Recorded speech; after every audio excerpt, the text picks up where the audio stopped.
Vamos ao primeiro assunto. Líderes do Centrão estavam convidados para o encontro na casa de Flávio Bolsonaro, lá em Brasília. O senador está tratando de ver como é que ele junta forças em torno do que teria sido por ele mesmo declarada a sua pré-candidatura à presidência, indicado pelo pai. Luciana Amaral, nossa repórter, está lá em frente ao condomínio de Flávio Bolsonaro com as últimas informações. Boa noite, Luciana, contigo. Oi, William. Muito boa noite a você e a todos que nos acompanham aqui no WW. Excelente segunda-feira. Olha, William, já passaram por aqui, então, chegaram à casa de Flávio Bolsonaro, Ciro Nogueira, presidente do PP, Antônio Rueda, presidente do União Brasil. Eles, inclusive, chegaram juntos no mesmo carro. E também está aqui o Rogério Marinho, senador e líder da oposição no Senado. Ele que também é filiado ao PL, partido do Flávio Bolsonaro. Quem estava previsto, mas não apareceu, pelo menos por aqui, foi Valdemar da Costa Neto, ele, o presidente do PL. A gente está vendo se ele participa de alguma maneira, por exemplo, pela reunião de forma online. Agora, vale destacar que o Flávio Bolsonaro queria a presença de mais caciques do Centrão, entre eles Marcos Pereira, que é o presidente do PP, e aí, o do Republicanos, e que é, então, da sigla do governador Tarcísio de Freitas, mas ele acabou, então, declinando do convite. O Centrão, ele enxerga com muito ceticismo essa pré-candidatura do Flávio Bolsonaro e, justamente por isso, os bolsonaristas avaliam esse jantar como uma espécie de teste de lealdade do Centrão ao próprio Bolsonaro, à família Bolsonaro. Lembrando que a pré-candidatura foi lançada na última sexta-feira e já tem preço para uma eventual desistência, como o próprio senador disse. A moeda de troca traz de volta a proposta da anistia, que está hoje parada dentro do Congresso Nacional. Vamos ver mais na reportagem que preparamos. Flávio Bolsonaro falou abertamente sobre a condição para abrir mão da candidatura, ter o pai livre e elegível no ano que vem. Para tanto, o Congresso teria que aprovar algum tipo de anistia, mas a questão segue travada. Para a CNN, a ministra das Relações Institucionais, Gleisi Hoffmann, disse que o gesto do senador é uma chantagem e destacou que a anistia que a oposição tenta fazer andar no parlamento nunca foi a pauta do Brasil. Até partidos de centro resistem a conceder um perdão aos moldes bolsonaristas e evitam embarcar de imediato na pré-candidatura de Flávio. Só o PL, partido do senador, apoiou a ideia. A situação tem potencial para abrir caminho para uma candidatura própria do Centrão. O presidente do PP, Ciro Nogueira, deixou claro o incômodo com o anúncio de Flávio. Política não se faz só com amizade, faz com pesquisas, com viabilidade, ouvindo os partidos aliados. Isso não pode ser uma decisão apenas do PL. Pesquisa Datafolha mostra um desempenho fraco do pré-candidato do PL. Dentro da direita, ele perde para Michele Bolsonaro, Tarcísio de Freitas, Ratinho Júnior e o irmão Eduardo Bolsonaro. Apenas 8% dos eleitores acham que o ex-presidente deveria apoiar o filho mais velho. Considerado como o mais competitivo pelo Centrão para enfrentar Lula no ano que vem, o governador de São Paulo, Tarcísio de Freitas, disse nesta segunda-feira que vai apoiar Flávio Bolsonaro. Flávio tem uma grande responsabilidade a partir de agora, ele se junta a outros grandes nomes da oposição que já colocaram seus nomes à disposição. Outros governadores de direita, como Ronaldo Caiado e Romeu Zema, também agem com cautela, mas se veem menos pressionados a abandonar os planos para a presidência. A centro-direita se preocupa com a pulverização de votos que várias candidaturas do grupo podem causar. O grupo avalia que, se Flávio insistir na disputa, pode atrair somente bolsonaristas e ficar limitado pela rejeição à família, permitindo que alguém do Centrão passe ao segundo turno contra Lula. Flávio Bolsonaro agora corre atrás do apoio de partidos como União Brasil, PP, PSD, Republicanos e MDB. Eles próprios com divisões internas a resolver. Nesta segunda, o União expulsou o ministro do Turismo, Celso Sabino, dos quadros da sigla. Demonstração de que, por mais que o Centrão não esteja empolgado com Flávio, também não está colado em Lula.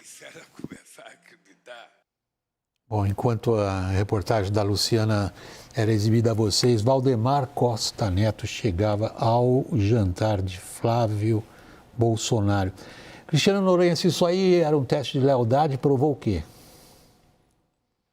Bom, William, foi interessante que a gente viu na sexta-feira uma desconfiança por parte do mercado em relação à candidatura do Flávio. Agora, o que a gente está vendo é uma desconfiança por parte de aliados, né? Ou potenciais aliados, né? Então, claramente, o Centrão não está embarcando em definitivo nessa campanha, porque tem um nome preferencial, que é o nome do governador de São Paulo, Tarcísio de Freitas, mas dificilmente, William, o Tarcísio vai sair candidato se o Flávio Bolsonaro insistir na candidatura dele, e esses partidos muito provavelmente vão aguardar para ver qual vai ser o desempenho do Flávio nas pesquisas e aí eventualmente decidir que rumo eles vão seguir. Interessante observar que PP e União Brasil chegaram para participar dessa reunião, porque esses dois partidos estão tentando formar uma federação. E como federação, eles não podem apoiar candidatos distintos, né? E a gente sabe ali, o Ronaldo Caiado como candidato, se ele insistir na candidatura, a União vai ficar numa situação difícil.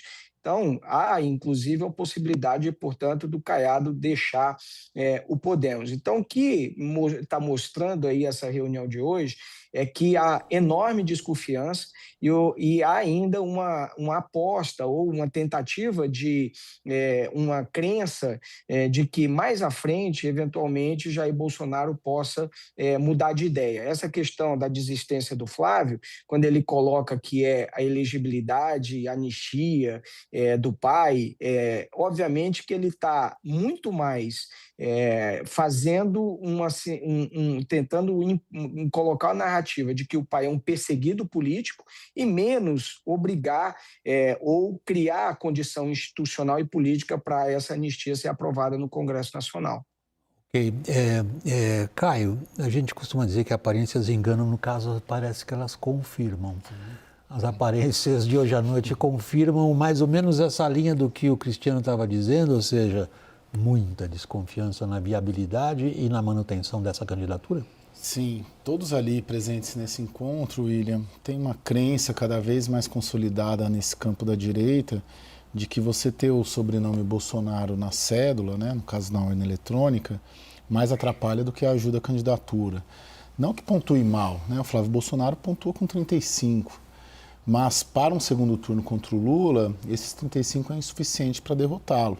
E a percepção é de que se for um Tarcísio de Freitas ou se for um Ratinho Júnior, o potencial de vitória sobre o Lula é muito maior, sem sequer um Bolsonaro no segundo, porque o eleitor que vai... Você diz a percepção daqueles que estavam lá agora à noite. Sim, e desse campo político, né, dos consultores políticos, né, do pessoal dos players, né, que a gente chama, né, os agentes políticos.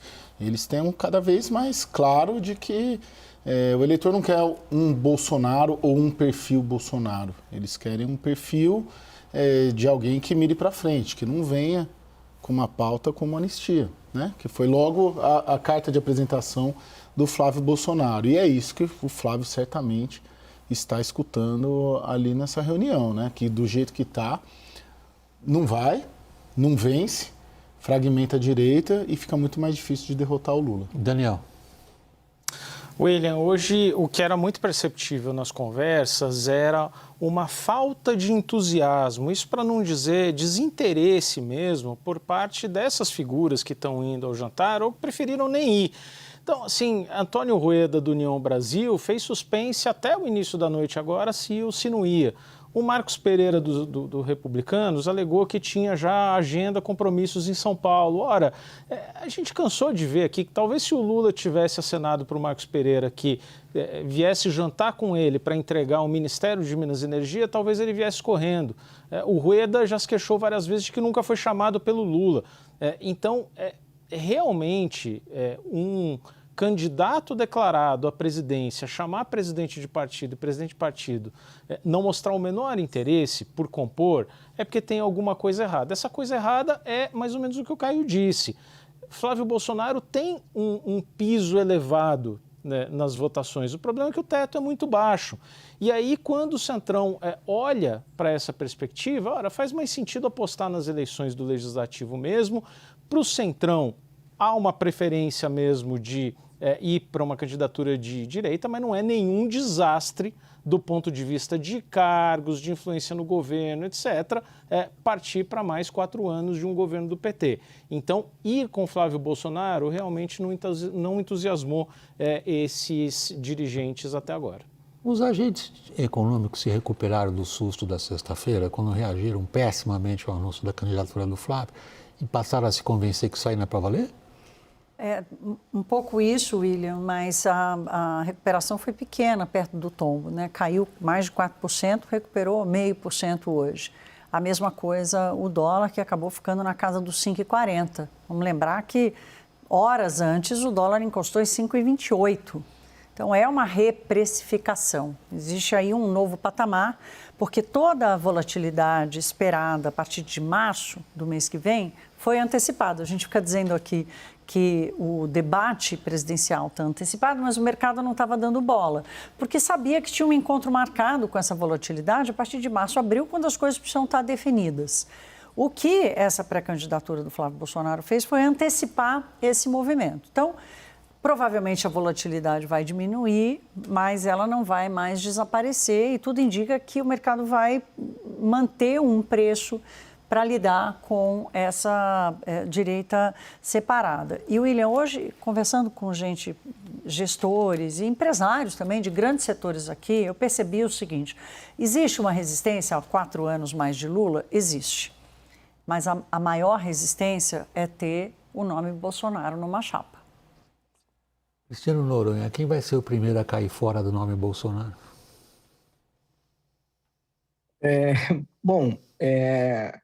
O PSD, claramente, ele tem um projeto diferente. Então, nesse aspecto, o Kassab já tinha dado várias sinalizações, que se não fosse o Tarcísio candidato, ele teria candidato. Eu acredito, William, que desses nomes, o Caio, o Daniel falaram isso aí, e eu também concordo que o piso que o Flávio tem, eu acho que é muito difícil algum outro candidato da direita, por mais fragmentado que tenha, tirar essa posição dele do segundo turno. Mas o Ratinho Júnior é talvez o candidato que mais ameace, vamos dizer assim, essa posição do Flávio Bolsonaro. Isso porque é um nome viável, que pode aglutinar outros apoios e que vai contar com uma estrutura partidária muito forte, que é a do PSD, lembrando que esse partido elegeu o maior número de prefeitos, por exemplo, no país, e isso pode dar uma estrutura partidária muito forte para o Ratinho, né? O Republicanos, acredito que não necessariamente vai abandonar, vai depender muito de outras composições. Acho que o Tarcísio tem uma postura de lealdade em relação ao Bolsonaro e pode, para não criar nenhum tipo de problema com o Bolsonaro, defender internamente de que o partido apoie a candidatura se Flávio decidir insistir, né? O PP, embora o Ciro Nogueira seja muito próximo do Bolsonaro, de quem inclusive foi ministro da Casa Civil, mas tem um outro grupo ali do União Brasil que pode optar por não fazer nenhum tipo de composição. Então, corre o risco, eventualmente, dele perder o apoio dessa federação por conta ali da pressão do União Brasil, né? Então, o Flávio, ele pode acabar tendo como partido formal na campanha dele apenas o próprio PL, partido dele, né? E o Republicano. E os demais partidos optarem por um projeto diferente.